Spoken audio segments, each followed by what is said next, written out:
Hi, I'm Lori, and today we are going to make some homemade ghee. Ghee is clarified butter, which is butter that has the protein solids removed from it so that all you have left is the butter fat. And it's more tolerated for those who are sensitive to dairy products, and also once you remove those proteins and the whey products, you have a butter product that's going to cook well. It's not going to smoke or burn when you're frying foods in it, and it's a lot more healthful for you. So you're going to need some butter, and it needs to be organic, unsalted butter.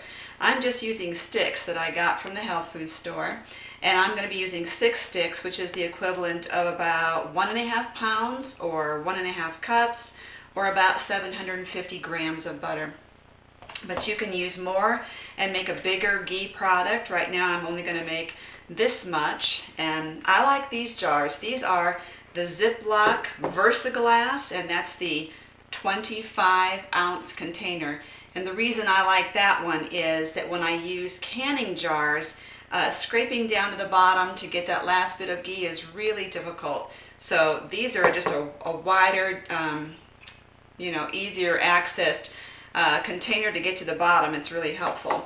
So all we're going to do is preheat the oven to between 200 to 225 degrees Fahrenheit, or about 100 degrees Celsius, and put our butter in a oven-proof container. I like clear ones, and you'll see why later.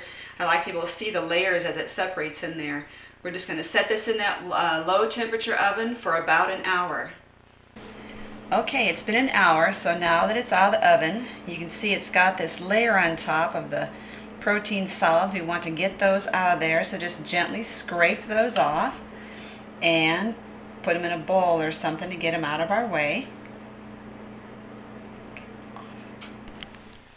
Okay, now that we've got that scraped off, we want to get the golden liquid out of there. Leave the bottom part on there, which is whey and some of the protein solids. So I'm just going to remove some of this off the top using a baster, and this is a coffee filter here with cheesecloth in it. You can also use a metal mesh strainer with cheesecloth in it. Want to get off the majority of the actual melted butter, leaving the rest behind, and whatever bits we miss accidentally, this cheesecloth will catch it.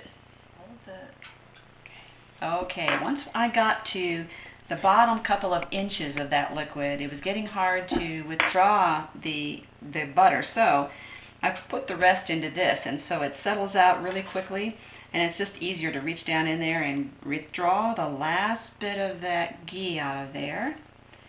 And when I'm all done, all I need to do is just put this in the refrigerator. Technically, you should be able to leave it on the counter, and it should be safe for using for a couple of months.